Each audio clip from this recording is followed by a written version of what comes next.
vedare tinokuchingamidzai zvekare kune chimwe chirongwa pano paZim-Facebook Secrets and Confessions. Tadzoka zvekare nemamwe mamessages. Regedzai tibva tapinda mumamessages edu atadzoka takakubatirai. Message yedu yekutanga yakamira sekudai so: hanzi makadi zvenyu mukoma, ndinokumbirawo kuti munge muchindiposterawo nyaya yangu makavikawo chitupa changu.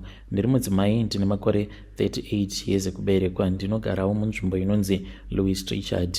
Saka ndakambotora umwe munin'ina wangu but ainge ari cousin sister, ndokubva achizouyawo kuno kuSouth Africa. Paakauya kunoku ndainge ndava kusanzwisisa mamwe mamovements awo ainge oitika pakati pake nemurume wangu, ndokubva ndachizomudzinga but handina kumudzinga zviya zvokuputsa ukama, kwete. Ndaiva noumwe murume uyo anonamata chechi yeZCC, saka ini ndinoitawo zvokungotengesa tengesa.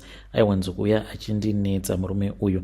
Basa rake raanoita nderekuti anohodhesera vanhu maavhokado, maorenji, mabhanana, zvakangosiyana siyana. Saka aingoti kana akauyawo padhuze nepandinenge ndichitengesera obva atanga kundinetsa achindiudza kuti iye anondida zvokutodaro, but ndichimudza kuti hazviite sezvo uchitoziva kutoti ndine murume achinditi hazvina kana basa. Saka akaramba achingondinetsa. At the same time ndobva ndainge ndava kuona kuti zvimwe zvainge zvoitwa nemurume wangu ndainge ndava kusazvinzwisisa. Sometimes murume wangu aingoti paya kana tivete tose utonzwa kutoti hasisina kana simba, ende aita kana mazuva asina kana kumbogara akandibata. But before munin'ina wangu uyu asati auya tava kugara naye, murume wangu aitondinetsa zuva roga roga zvekuti ndaizotoramba dzimwe nguva ndichiti kwete, handikwanise kuti ndinge ndichiita izvozvo today because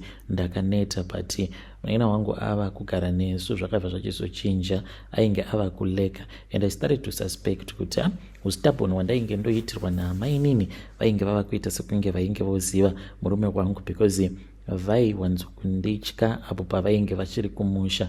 But tanga kugara tose vainge vava neustabhoni zvokuti ndaitoti ndichibva kubasa ndovabvunza kuti akusei musati mabika, otoramba zvake akati zi, atori bhizi zvake achiridza music pafoni yake. Ndikatoona kutoti pane nyaya, pane zvainge zvaitika. Ndopandakabva ndachizomuudza kuti tirambe tichigara tose, zvainge zvichitinetsei. Ndainge ndiine munhu wandainge ndamutsvakira, munhu ainge aripo aiva nemari dzake. Vakabva vatongokabira same time mainini, vakabva vaenda vakatanga kugara nemuZCC uyawe. But ndinorangarira zuva iro raakaendako akabva andisendera message pakati pausiku akati sisika, mangwana angu zviri nani kuti munditsvakire mari ndikwanise kudzokera kumba. Ndikati why? Akanditi handisi kunzwa zvakanaka, nyama dzangu dziri kungoramba kuti ndinge ndichigara panapa, zviri nani kuti ndidzokere kumba. Ndakamutuka ndikati wajaira chihure chako, because pamba painge pava kungogara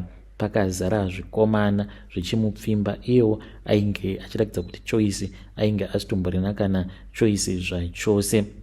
Ndipo apo pandakabva ndamuudza kuti kumba kwacho ainge achazodzokera kumba kwane because ainge akatobuda mumaoko amai vangu. Ndikabva ndataura namama ndikati munhu iye handisi kuda kana kumbonzwa zvichinzi adzoka ikoko. Plus ndakatomuvimbisawo kuti kana ainge achazoshingirira kugara nemurume uya kunyange zvake ainge ari wechikuru, but kana akaita mwana aikwanisa kuzotoita mapepa emuSouth Africa obva atotangawo kabhizinesi kake. Saka akabva ati it is okay. Vakagara vose mukoma. Aingoramba achingondiudza kuti aiva nehope dzaairota. Aiwanzo kuti anomurota murume uyu dzimwe nguva usiku aine nyoka, dzimwe nguva aimurota akarara ari mudumbu reshato ende omborota nyoka yaye ichirutsa mari. Then one day akazonditumidzira picture kati sisi uyai kunoku. Akanditumidzira picture yenyanga, but nyanga iyi mukoma. Papicture ipapo ndakaona kuti yainge yakazara mafuta. Ndikabva ndati tora riri vhidhiyo tione. Apa ndainge ndatova munzira ndichitoendako, ndakatoona kutoti yainge itori nyanga yekurombwa. Iye akati nyanga iyoyo akaiona iri muwardrobe, but akatadza kunzwisisa kuti ko ingawani zvaaigara achingotsvaira tsvaira nekuklina. Pacho paakazoiona painge pari pachena, and at that time murume wacho ainge asipo. Saka ndiri munzira ndichiendako ikoko ndopandakamuti nditumidzire riri vhidhiyo. Akanditumidzira vhidhiyo mukoma. Nyanga iyi ndakaiona ichifema, saka ndakati ndichinofowadhira mama vhidhiyo riya ndichiti, onai mama, tarirai muone zviri kumba kwaGrace, not a real name. But mama vakabva vati hapana kana chandiri kumboona. Ndakavatumidzira picture riya. Picture iroro rainge ringori black kuita sekunge munhu akangovhara kamera apo paainge achida kutora, but ndichitarisa kufoni kwangu ndaitomaona mapictures zvekare nevhidhiyo racho raakatora, but ndichizonofowadhira mama kumusha vaingoti hapana kana chandiri kumboona. Ndakabva ndafowadhira kumurume wangu ndikati, nai picture iro muri kukwanisa kuriona here? Akabva ati kwete, hapana kana chandiri kumboona. Ndakazoti ndasvika kumba kwake Grace mukoma, ndichinovhura foni yangu ndakabva ndatoona kutoti WhatsApp yangu yandainge ndichishandisa yainge yatopiwa ban. Ndainge ndichishandisa WhatsApp GB makore acho iwawo, saka yainge yava nebhani. Ndakazama kuinstalla imwe zvekare, but ndainge ndatosvika pamba pake ndichida kuti ma-images awo ainge anditumidzira since kufoni kwake ainge achiti ainge asiri kumaona, because akangotorera kuWhatsApp apa ainge akaita masettings ekuti asazoseva kugallery. Then ndakati ndichinoisa imwe GB, handina kuregister imwe patsva, ndakangoinstalla nekutokontinya neaccount yainge yagara irimo mufoni. But to my surprise mukomanashi, ndakabva ndatoona kutoti machatsi ose they were gone, machatsi ose. Iyewo kufoni kwake ainge asina picture. Ndikati kunyanga yaya iripi, chindiratidza ka mukomanashi, takaitsvaka nyanga yaya hatina kana kumboiwana. Saka akandibvunza kuti zvainge zvichirevei, even though ndainge ndava kutosuspecta kutoti wainge uri urombwa, but nekuda kwekuti ndaiva nesuspect yekuti akamborara nemurume wangu, ndakati munhu uyu kauyu ngaagare pamba pake. Ndaiva nepfungwa mbiri. Ndaiti zvimwe kuda zvidhara zvemumhuri ndo pane anenge akatumidzira nyanga yake, because kwedu kune vanhu vanoshinwa, vanhu vanobata mishonga, especially kamwe kadhara so banguru vasara vari vega mumhuri. Ivavo vanotonzi vatori nemishonga yavo imwe yemibobobo yavakatora apo pavainge vachiri kuita zveboxing. Saka ndakangoti maybe ndivo vanga vakutumidzira nyanga iyi, ngatinamatei. Takanamata zvedu, but ndainge ndisingachazivi zvino kuti yainge iri nyanga yani. Saka akazotanga kurwara because aiti akabatira pamuviri nhumbu yayo yobva yachizobva. Saka nekuda kwekuti aingoti akabatira pamuviri obva aita miscarriage, akazoti abatira pamuviri haana kukwanisa kuzivisa kana ani zvake, achitya kuti maybe kana akaudza vanhu aizoita miscarriage. Aifungidzira kuti maybe pane vekuziva painge paine ainge achimuroya, but nhumbu yayo yamukoma chaainge asina kuziva ndechekuti yainge ichikura iri mumatubes. Akazoshayika mukomanachi because ainge achibleedha asina munhu waainge achimboudza, uko achinzwa dzungu asina munhu waainge achimboudza. Saka one day akati ari ega, murume ari kubasa, ndokubva angodonha pasi. But ndakatomurotera hope, ndakamurotera hope, akamoneredzwa neshato. Murume wake akabva achizouya akatobata bheji rake reZCC akabva ati, iwewe ndakakutenga, watova wangu. Saka nyoka yangu iyo iri kundinetsa, iri kuti inoda ropa. Ndokubva ndatovhunduka ndikapepuka. Kana murume wangu akandibvunza kuti ndainge ndaroteiko, nekuda kwekuti ndainge ndamuka ndichiita zvokuvhunduka, ndikati hapana, ndikaramba ndakanyarara. Akazoshayika mukoma. Ndakafonерwa itwa samwe kuma 10 am ndichiudzwa kuti ainge ari kuchipatara. Kubva zvaainge akatorwa neambulensi akaendeswa kuchipatara the previous night. Murume wacho akazototifonera kuma 10 am hameno kuti ainge achimboita nezvei panguva yacho iyoyo, asi ndakangonzwawo umwe wekuziva achiti hanzi akatanga atora imwe n'anga akaenda nayo kuchipatara. Munin'ina wangu akangorwara kwemazuva mashomanana ndokubva achizoshayika. Akangonzi ainge aine infection muchibereko kwava kufa. Asi secret iyi mukoma handina kana wandakamboiudza kuti ndo zvaakasangana nazvo kumba kwake ikoko, uye zvekare nehope dzandainge ndichirota zvainge zvichitodudza izvo kuti ainge ava kutoda kutochekereswa nemurume wake. I feel so regret nekuda kwezvose izvo zvandakaita. Kana mukaposta nyaya yangu ndisivhiseiwo, ndichange ndichizotevererawo ndiri mucomment section. vedare ndo meseji iyo yandakatumidzirwa ichibva kuna vanzvadzi vedu. Zvakangoma hazvo vedu we, hanzi ndakaurayisa munin'ina because ndainge ndichida kuprotecta marriage yangu. I was suspecting kuti zvimwe kuda ainge achidanana nemurume wangu, and me wanting to protect my marriage, ndo apo pandakabva ndachizongomupawo murume ndisingazivi kuti murume wacho ainge akaromba. Hei, zvakangoma hazvo vedu we. Regedzai tibva taenda panyedu inotevera. Nyedu inotevera yakamira sekudai so. Hanzi makadi zvenyu mukoma, ndinokumbirawo kuti munge muchindiposterawo nyaya yangu makavhikawo chitupa changu. Ndauyawo pano ndiine confession yangu iyo yandiinayo. Mugwamanachi ndinoda kureururawo kuti ndakasanganawo nenyoka muofisi mabosi vangu. Bosi vangu vatori munhu anotonamata, vatori elder kuchurch. Saka pandakasangana nenyoka muofisi mavo, nyoka iyi ndakabva ndairova nebroom ndikaiuraya. Chainge chiri chiva, but chisiri chiva chakakura.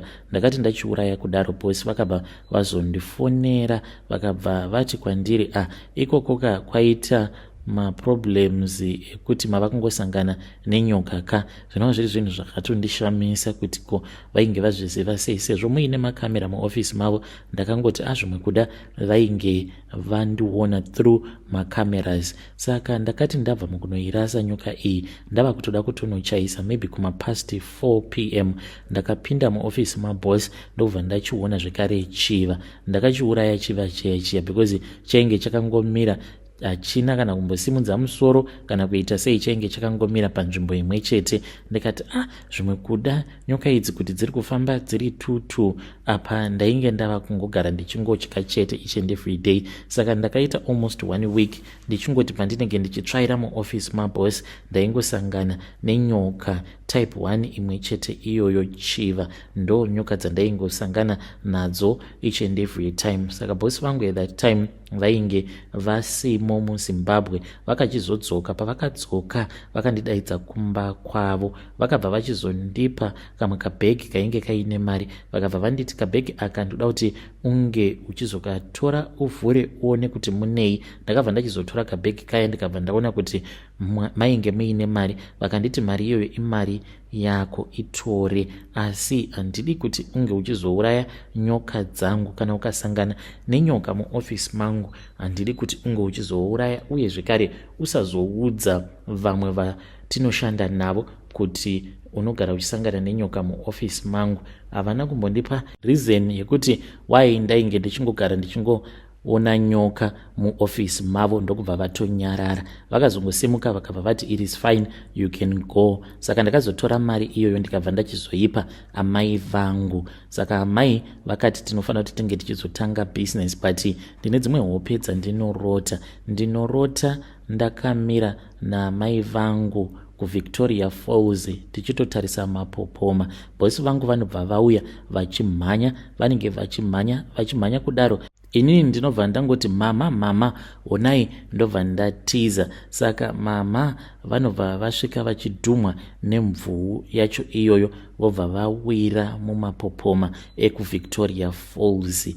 Ndo hope idzo dzandinongogara ndichingorota each and every time kubva zvandakapa amai vangu mari. Saka kune avo vanogona kududzira hope, ndanga ndichikumbirawo kuti mundibetserewo please, kuti hope idzi dzandiri kurota dzinomboreveiko. Zvinoita here kuti each and every day, almost each and every day, unge uchingonzi unorota hope dzimwe chete idzodzo nguva dzose? Kana mukaposta nyaya yangu ndiziviseiwo, ndichange ndichizotevererawo ndiri mucomment section.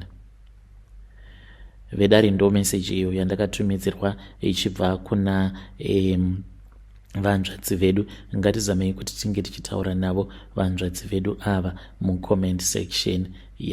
Zvakangoma hazvo vedu. Hanzi kune avo vanogona kududzira hope, you can come to my inbox and help me.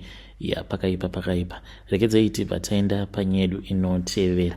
Nyedu inotevera yakamira sekudai. So hanzi makadi zvenyu mukoma, ndinokumbirawo kuti munge muchindiposterawo nyaya yangu makavhiga chitupa changu.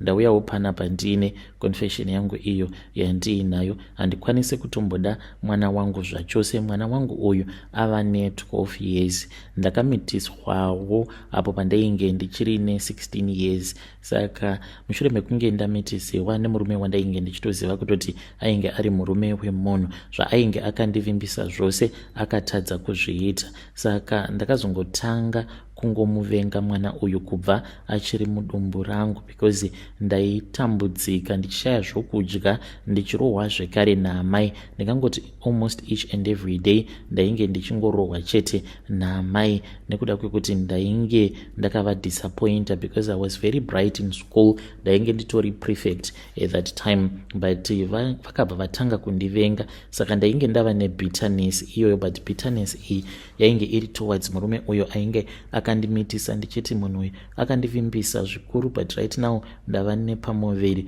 he has forgotten about me. Then ndakazoti ndazvara mwana uyu ndakamuzvara pasitomborina kana preparation.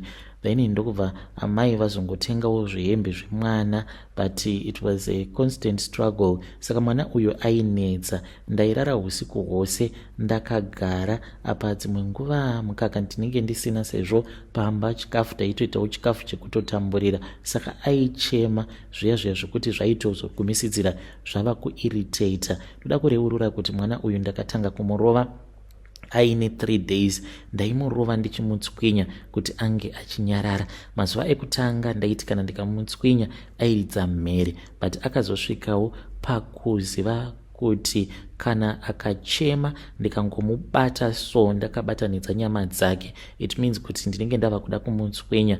Waizongonzwa ava kuita chenhinhiva achichema hake, but aisazotora nguva yakareba achichema. Saka ndakamushungurudza kubva ipapo kachiri kacheche, ende akazomborwara zvakazokonzeresa kuti ndinge ndichimuvenga. Akarwara akaita iya yavanoti yellow. Ndakabva ndamuvenga nemwoyo wangu wose kusvika pari nhasi. Handina mwoyo werudo, mwoyo wemubereki anoda mwana wake ari kukura, ende ndinotya kuti zvimwe kuda achazosvika pakuzviona. Like ipapapa ndakatadza kudzokera kumusha. Saka pana December ndakatomushayisa hembe dzeChristmas, ndakatumidzira vanengina vake. Iye ndakabva ndati ndakanganwa kukutumidzira. Ndakatodzitenga mukoma ndikatotumidzira mapictures, ndikabva ndati hembe dzako dzasara iwe. Saka ndakazomutumidzira hembe dzacho. This was after Christmas. Ndakazotongoitawo zvekungopa amai mari kuti vaende kunomunhongerawo zvihembe, but mari yandakatumidzira yainge iri shoma chaizvo.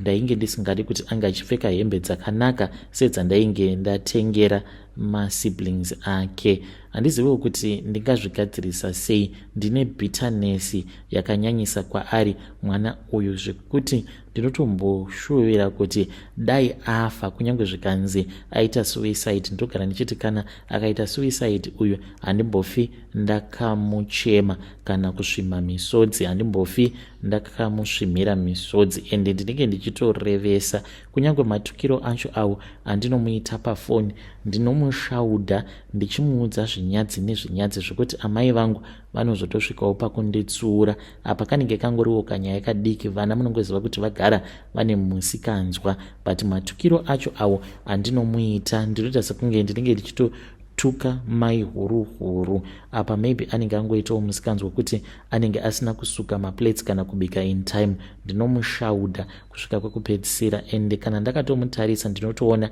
akaita sekunge musikana wangu webasa, ende basa rake nderekuti ange achindichengetera vana vangu, handimuone semwana wangu. Naye zvinokonzerwa neiko kuti unovenga mwana wawakatakura mudumbu rako 9 months obva wachizomuzvara nepain yaya yemulabor?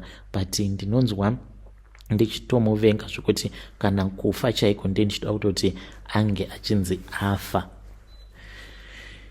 Vedare ndo message iyo yandakatumidzirwa ichibva kuna Vahanzvadzi vedu ngatizamei kuti tinge tichitaura navo vahanzvadzi vedu ava mucomment section. Strange things indeed they do happen in this world. Asi hanzi ndikuda kukuziva kuti zvinokonzerwa neiko kuti unozvara mwana wako mune zvakanaka but mwana iyeye unobva wachizotadza kumupa rudo, unotadza kumuda. Hei, pakaipa zvimwe kuda mukataura nemurume uyo akakumetisai, maybe bitterness yamuinayo inokwanisa kupera, and you need to go for strong counseling as well as spiritual counseling. Ngatitaurei navo mucomment section.